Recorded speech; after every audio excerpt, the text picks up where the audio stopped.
I don't know what I expected when I walked out that morning. Maybe silence. Maybe relief. Maybe, deep down, I hoped she'd come after me. But she didn't. And so I disappeared. It wasn't planned. I didn't pack bags in secret or rehearse some dramatic exit. I just stood there, in the doorway of the home we built together, and realized I couldn't carry both of our hearts anymore. Mine was already breaking, and hers hadn't been in it for a long time. Her name is Lena. We met in our 20s when life was still loud and wild and full of spark.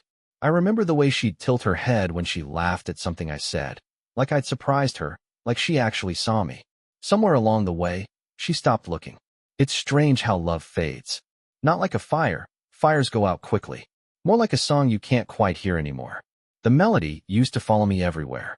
Now it was background noise. We didn't fight often. That was part of the problem. Everything between us became neutral, calm, chilly. She'd be on her phone at night, smiling at something, then turning the screen when I walked by. I'd ask about her day, and she'd answer with one-word replies. Fine. Busy. Tired. I kept telling myself it was just a phase. That we'd reconnect. That couples go through this. But one night, I woke up and realized I didn't remember the last time she reached for me. And still, I didn't leave. Not then. I stayed. For months. Pretending not to notice the emotional distance. Clinging to small moments like they were proof of something still real. I told myself I was being loyal. That marriage means staying, even when it hurts. That love means patience. But patience without hope becomes silence. And silence? It's a form of grief. The morning I left, she didn't even ask where I was going. Just sipped her coffee and scrolled through her phone like I was air. So I walked out. No note. No keys left behind. No goodbye. I thought that would be the end of our story. I really did. But then, weeks later, just when I had started breathing differently, started imagining a life without her shadow, she knocked on my door. It had been 27 days. Not that I was counting in the beginning, but that's how grief works when you're not allowed to call it grief. You mark time in strange ways. How long it's been since her voice echoed down the hallway. Since you heard the soft clink of her coffee cup on the counter. Since her presence, even in silence, was still a kind of comfort. 27 mornings of waking up to the sound of nothing and pretending that nothing was peace. I didn't move far. Just across town, to a short-term rental with too much space for one person. It had mismatched furniture, beige walls, and a slow-dripping faucet that kept me up most nights. But it was quiet. And more importantly, it was mine. For the first time in years, I didn't feel like I had to shrink to fit the shape of someone else's expectations. And I thought she was done with me. I'd made it easy. No messy arguments. No accusations. I didn't beg for answers or slam doors on the way out. I gave her exactly what she'd spent the last year acting like she wanted: space. Freedom. An exit without friction. So when the knock came, just after sunset, it didn't even register at first. I thought it was a neighbor. A delivery at the wrong door. Maybe even a kid selling cookies. I opened it with the blank expression of someone who expects nothing. And there she was. Lena. Hair tied back the way she wore it when she was nervous. No makeup. A hoodie I'd seen her wear 100 times, but never expected to see again. Her eyes were red. Not from crying. Not just that, but from exhaustion. Like she hadn't slept properly in days. We stood there staring at each other for what felt like a lifetime. She opened her mouth. Closed it. Opened it again. I didn't think you'd open, she finally whispered. I almost didn't. The truth sat there between us, heavier than the air. She glanced past me, toward the narrow hallway inside. I didn't move. I thought, she started, but didn't finish. Just shook her head and looked down at her hands, which were trembling slightly. I thought maybe you'd be somewhere else by now. With someone else. I could have laughed. I could have told her that I'd barely left this place, that the only warmth I'd felt since walking out was from the radiator I fixed myself on day 5. That her absence hadn't freed me. It had only clarified the size of the hole she left behind. But I said nothing. She looked up. Can I come in? And that's when it hit me. She still didn't understand. She thought this was about a fight. A misstep. Something that could be talked through with apologies and late-night confessions. She hadn't realized I hadn't left the house. I'd left her. Fully. Quietly. Irreversibly. Still, I stepped aside. She walked in slowly, like she didn't trust the floor beneath her. Like it might crumble under the weight of everything she wasn't saying. I watched her take in the sparse apartment, the bare counters, the half-drunk mug of tea on the table. This place is, she paused. Cold. Better than being invisible. That landed. I saw it in her eyes. A flicker of guilt. Maybe even recognition. She sank into the edge of the couch like her body had given up holding itself up. I've been messed up, she said, finally. I know that doesn't cover it. I didn't know how far gone we were. I didn't realize you were already packing your heart away. I leaned against the wall, arms crossed. It wasn't just you not seeing me, Lena. It was me not seeing myself anymore. She nodded slowly, tears brimming but not falling yet. You were always the one who stayed steady, even when I didn't deserve it. That's the problem. I kept holding on, even when you'd already let go. Silence filled the space again. But it wasn't the same silence as before. This one carried weight. Consequence. Memory. I never cheated, she blurted suddenly. I know you thought I did. I didn't flinch. I wasn't even sure I believed her, and weirdly, I wasn't sure it mattered anymore. Emotional distance can feel like betrayal too. And sometimes, the absence of love hurts more than the presence of betrayal. I thought a lot of things, I said. But in the end, it wasn't about what you did.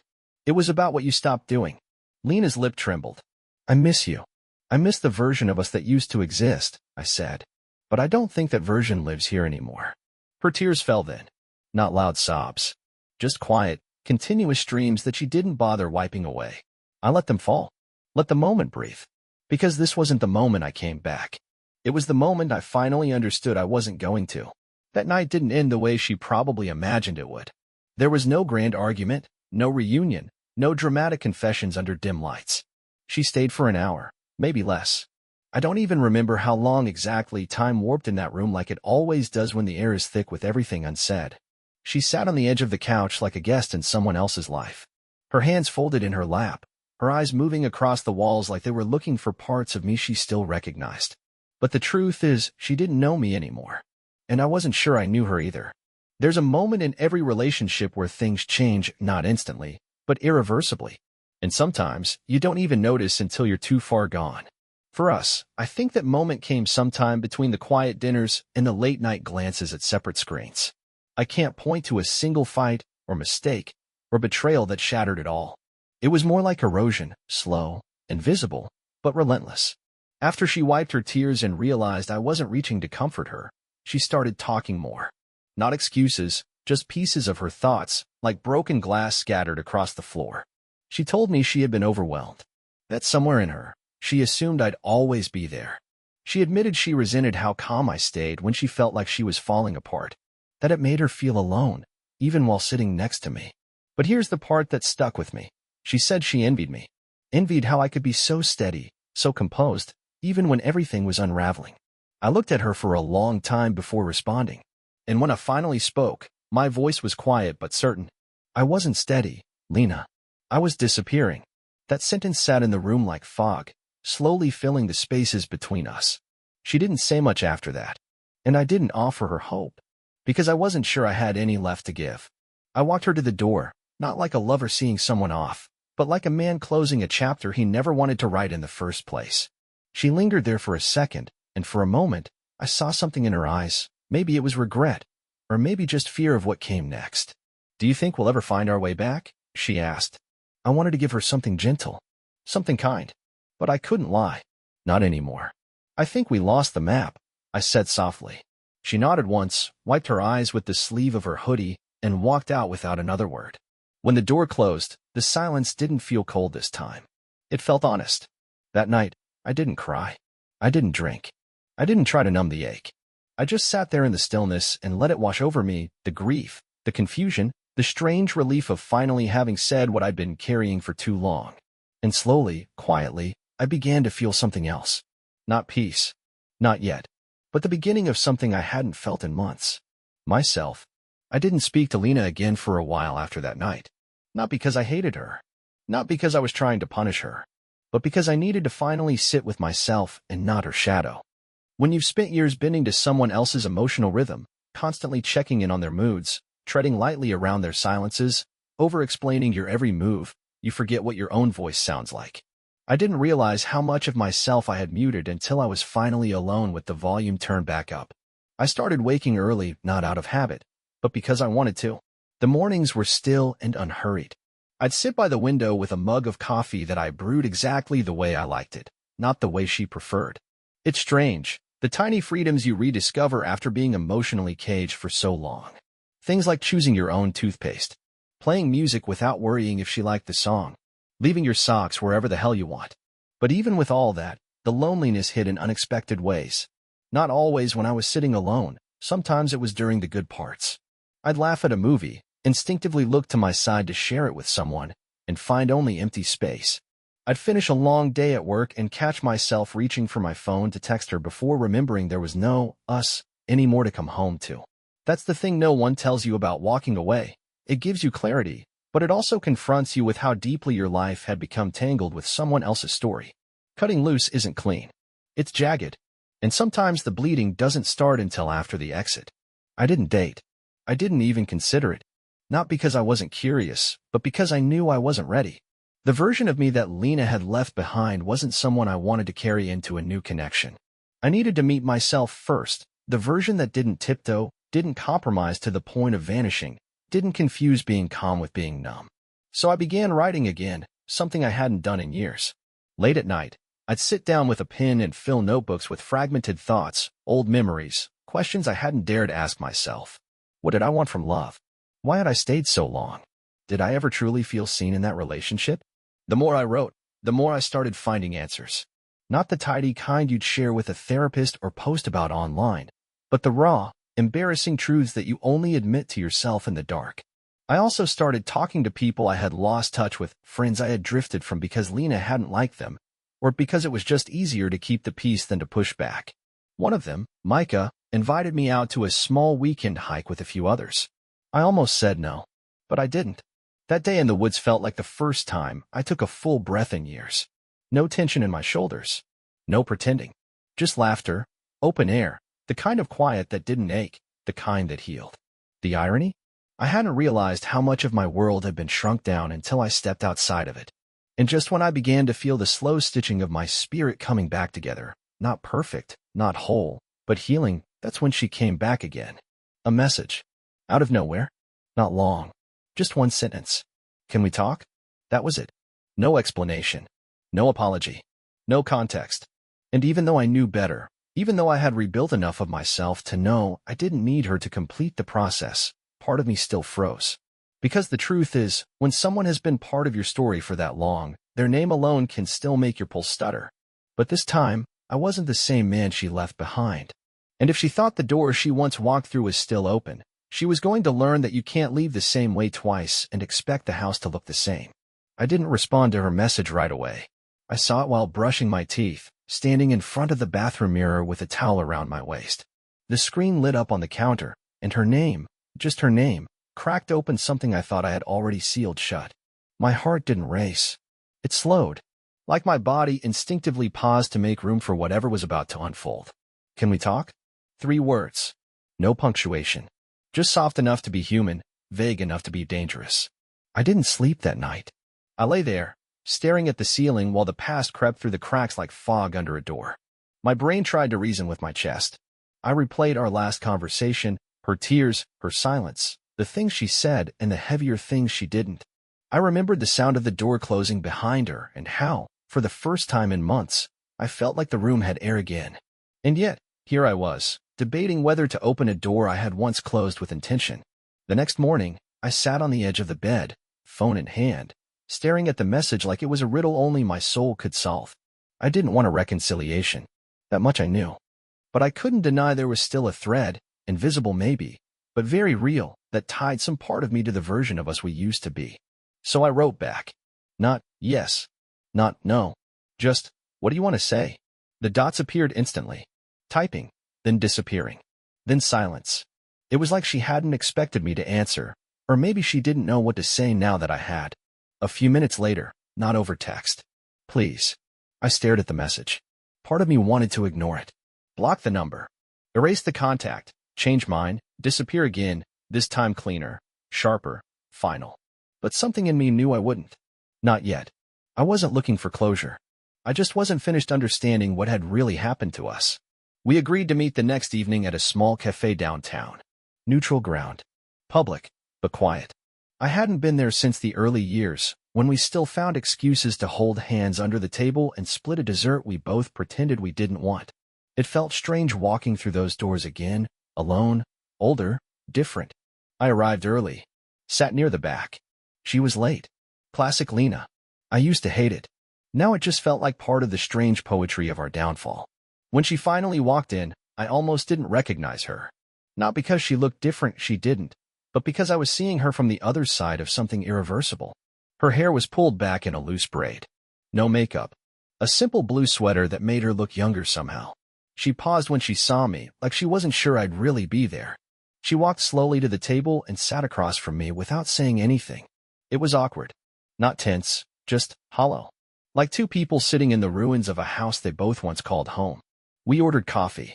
Talked about nothing at first. Work, her new apartment, mutual friends we both pretended not to miss. It felt polite. Careful.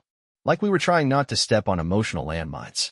But eventually, after a silence that felt heavier than all our words combined, she said it. I didn't know how to say it back then, she whispered. But I was lost. Not just with you. With myself. I said nothing. Let her continue. I didn't fall out of love with you, she added. I just stopped recognizing the life we were in. It felt like I had to perform happiness. Like we were frozen versions of the people we used to be. She was crying now, but gently. No drama. No pleading. I blamed you for things that weren't your fault, she said. I resented you for not fixing what I couldn't even name. And when you left, I realized too late, you were the one thing I was sure of. I just didn't know how to hold on to something steady when I was falling apart. I took a long breath. Not because I was angry. I wasn't. I was just tired of carrying it all. Of wondering if it had all been my fault. Of questioning every moment we shared. And hearing her finally admit what I had suspected for years didn't bring peace. It brought something quieter than that. Acceptance. I loved you, Lena, I said. And I think you loved me too. But love without effort becomes memory. She nodded, wiping her eyes with the sleeve of her sweater. I didn't come here to ask for us back, she said. I came to ask if you hate me. That was the only part that caught me off guard. No, I said. I don't hate you. But I can't go back either. We sat there for a while. No more words. Just two people sitting in the stillness of what used to be. When we stood up to leave, she hugged me. Briefly. Lightly. The kind of hug you give someone you'll never see the same way again. And when she walked out the door, I didn't watch her go. I just turned, paid the bill, and stepped out into the night with my hands in my pockets and something in my chest finally letting go. After that night at the cafe, I didn't hear from Lena again. Not a call. Not a message. Not even one of those accidental social media likes that feel like ghosts tapping on your shoulder. And strangely, I didn't wait for one either. I didn't sit by the phone. I didn't reread our conversations or check to see if she'd watch my stories. That season of my life, the one where I obsessed over someone else's attention, had finally ended, and I hadn't even realized it was happening. What followed wasn't dramatic. It wasn't a grand transformation, or some cinematic moment where I looked in the mirror and declared I was a new man. It was smaller than that. Slower. Quieter. It was me waking up one morning and noticing I didn't feel heavy. It was laughing, actually laughing, at a dumb podcast while folding laundry and realizing I didn't have to feel guilty for being okay. It was the first night I came home and didn't instinctively reach for the light she used to leave on. I started cooking again. Real food. Not just frozen pizza or whatever was fast. I wasn't trying to impress anyone. I just wanted to eat like I mattered. I started going for walks in the evening, no destination, just a path and the hum of the streetlights. I found a second-hand bike and fixed it up over a few weekends, greasing the chain, adjusting the brakes, remembering how it felt to move with purpose. I joined a book club, of all things. Me, a guy who hadn't read anything longer than a news article in years. But I liked the quiet rhythm of it, sitting with strangers, hearing them talk about stories that had nothing to do with my own. And little by little, I stopped thinking about her. Not in a bitter way. Not even in a sad way. Just like how you stop thinking about a room in a house you no longer live in. I started noticing things again, like how I liked my coffee a little stronger than she used to make it. Like how I'd always loved late-night thunderstorms, but never really listened to them because they made her anxious. I realized I used to rush through showers because she'd complain about the water bill, and now I took my time, letting the steam wrap around me like a fresh start. These weren't big rebellions. They were recoveries. Quiet declarations of, I'm still here, whispered into the everyday. One Sunday morning, I walked into a small bookstore while it was raining. I had no plan to be there. I was just escaping the downpour. The place smelled like old pages and wood polish, and the clerk barely looked up as I stepped in, shaking water from my jacket. I wondered for a bit, picking up titles I'd never heard of, and then I saw her. Not Lena. Not anyone from my past. Just a woman sitting on the floor between two shelves, legs crossed, totally absorbed in a book like the world around her didn't exist. I didn't speak to her. Didn't even catch her name. But for a moment, I watched her and realized I wasn't afraid of what might come next. I didn't need to chase love to feel alive. I didn't need someone else's validation to matter. I had survived a quiet unraveling and stitched myself back together, thread by thread, in the silence Lena left behind. Some nights I still think about her. Not in longing, but with perspective. I think we loved each other in the way people do when they're still trying to love themselves. Desperately. Clumsily. Incompletely. And that's okay. Not all stories are meant to go the distance. Some just teach you how to walk again after you've forgotten. That chapter is closed. And for the first time in years, I'm not trying to rewrite it. I'm just ready to write the next one, slowly, carefully, and entirely on my own terms. People talk about moving on like it's a decision you make. A switch you flip. You get hurt. You take time. Then one day you move on. But I've learned that real healing isn't something you do. It's something that happens around you, slowly, when you stop trying to force it. I didn't wake up one morning full of confidence or clarity. It didn't happen because I started jogging or went on a trip or met someone new. It happened in the way a wound closes, not with ceremony, but with time, breath, and a little bit of sunlight that you don't even realize is there until you stop flinching every time you move. My new life, if that's what I can call it, didn't look like a fresh start. It looked like learning to live inside of stillness. It looked like turning down invitations I would have accepted out of guilt. It looked like walking into my apartment and not immediately feeling the emptiness, but instead seeing space that I could fill with things that felt like me. I started going to a pottery studio a few blocks from my place. A coworker had mentioned it in passing, and I signed up without overthinking it. The first few classes were awkward. My hands were clumsy, the wheel moved too fast, and the clay never took the shape I imagined in my head. But I kept going, not because I was good at it, but because it forced me to be patient with myself. It was the first time I'd ever made something with no one else's opinion in mind. And then came the strange part. People started noticing. Not the pottery. Me. A barista at the corner coffee shop asked if I wanted to join a neighborhood film group. A guy at the gym who I'd casually nodded to for months introduced me to his friends after a pickup basketball game. Someone invited me to a rooftop dinner where I met a woman named Jordan. She didn't remind me of Lena. She wasn't better, or worse, she was just herself. And for once, I didn't feel like I had to compare anyone to anyone. Jordan was sharp, funny, a little awkward in a way that made her feel real.